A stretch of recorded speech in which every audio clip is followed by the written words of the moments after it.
जय श्री कृष्णा। राधे राधे भक्तजनों, आज हम पवित्र एकादशी व्रत की कथा सुनेंगे।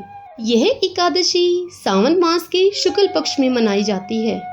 पुत्र देने वाली होने के कारण इसे पुत्रदा एकादशी के नाम से भी जाना जाता है। इस दिन भगवान विष्णु का ध्यान करके व्रत रखना चाहिए। रात्रि में भगवान की मूर्ति के पास ही सोने का विधान है। अगले दिन वेद पाठी ब्राह्मणों को भोजन कराकर दान देकर आशीर्वाद उनसे प्राप्त करना चाहिए। इस व्रत को रखने वाले निसंतान व्यक्ति को भी पुत्र रत्न की प्राप्ति अवश्य ही होती है। भक्तजनों, आइए अब इस एकादशी की व्रत कथा सुन लेते हैं। धर्मनंदन ने कहा कि हे देवकी नंदन, अब आप मुझे श्रावण माह के शुक्ल पक्ष की एकादशी का नाम, उसका महात्म्य तथा कथा उसकी बताइए। मधुसूदन भगवान ने कहा कि हे कुंती पुत्र, आप शांत हो, एकाग्रचित होकर इस कथा को सुने। इस कथा के केवल सुनने से ही वाजपेयी यज्ञ का पुण्य प्राप्त होता है। द्वापर युग में प्रथम चरण में हमारे यहाँ महेशमती नामक एक नगरी थी। उस नगरी में महाजित नाम का एक राजा राज्य करता था। वह राजा धर्मात्मा, शांति प्रिय तथा दानी होने पर भी निसंतान था, अर्थात उसके यहाँ पुत्र अभी तक पैदा नहीं हुआ था। पुत्र के अभाव में वह दुखी रहता था। राजकाज में भी उसका मन नहीं लगता था। उसे अपना राज्य दुखदायक लगता था, क्योंकि पुत्र न होने के कारण इस लोक तथा परलोक दोनों में ही सुख प्राप्त नहीं होता है। उसने पुत्र रत्न पाने के लिए अथक प्रयत्न किया, परंतु उसे सफलता नहीं मिली। वृद्धावस्था की ओर बढ़ते जाने के साथ साथ राजा और अधिक चिंतित रहने लगा। अब समय व्यतीत होने पर एक दिन राज्यसभा में उसने अपने सभी सभासदों को इकट्ठा करके कहा कि हे सज्जनों, मैं अपनी प्रजा का पुत्रवत पालन करता हूँ। मैंने अपने जीवन में किसी भी प्रजाजन को अकारण दुखी नहीं किया है। अन्यायपूर्वक किसी से धन संपदा नहीं छीनी है मैंने। न ही मैंने किसी देव तथा ब्राह्मण का कभी अपमान किया है। किसी की धनराशि भी नहीं मारी है मैंने कभी। किसी से भी द्वेष भावना नहीं रखी है। सबके साथ एक जैसा ही व्यवहार किया सदैव। धर्म अनुसार राजकाज चलाने पर भी मेरे कुल में पुत्र उत्पत्ति नहीं हुई है। अतः मैं असीम दुख का अनुभव कर रहा हूँ। इसका क्या कारण है, मैं कुछ नहीं सोच पा रहा हूँ। अतः आपसे यह अनुरोध है कि आप सब इस पर विचार करें। नरेश महाजित की यह वाणी सुनकर उसके मंत्रीगण व उच्च अधिकारी वन की ओर चल दिए। वहां वे आश्रमों में घूमते हुए अंत में ऋषिराज लोमेश के आश्रम में पहुंचे। लोमेश ऋषि अत्यंत ही वयोवृद्ध एवं धर्मशास्त्रों के ज्ञाता थे। उन्होंने ऋषिराज को नमन किया सर्वप्रथम और मुनि के नजदीक ही जाकर बैठ गए। वे सब अब अनुनय विनय करते हुए विनय पूर्वक ऋषिराज से बोले कि हे महर्षि, हमें आपका दर्शन हुआ, हम अत्यंत ही भाग्यशाली हैं। तब ऋषिराज बोले कि हे अतिथिगण, हम आपके व्यवहार से अति ही प्रसन्न हैं। अब आप यहाँ पधारने का प्रयोजन बतलाइए। मैं आपकी समस्या का अपनी शक्ति के अनुसार अवश्य ही समाधान करूंगा। यह एक सत्य बात है कि हमें परजीवों का परोपकार करना है। महर्षि लोमेश के ऐसे वचन सुनकर मंत्रीगणों ने कहा कि हे ऋषिराज, आप हमारी समस्त बातों को जानने में ब्रह्मा जी से भी अधिक दूरदृष्टि रखते हैं। हमारे संदेह का निवारण करें आप।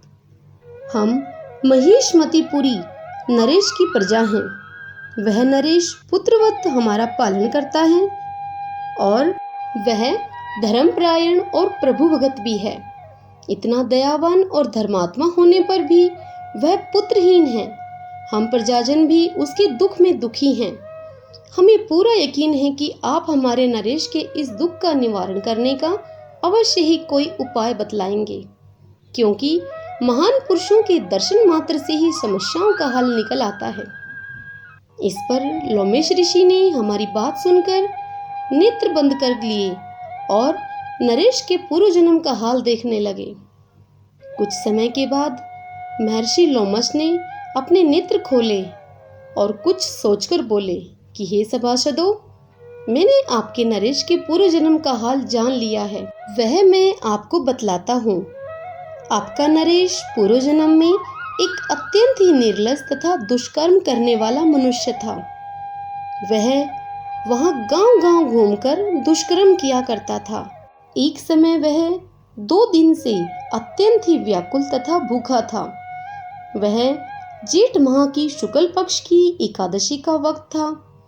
दोपहर के समय वह प्यास से बेचैन होकर एक सरोवर तट पर जल पीने के लिए पहुंच गया। तो उसने वहां पर तुरंत ही ब्याई हुई गाय को जल पीते हुए देखा। वहां आपके नरेश ने उस गाय को जल नहीं पीने दिया और उस गाय को वहां से भगा दिया और उस जल को फिर स्वयं पीने लगा।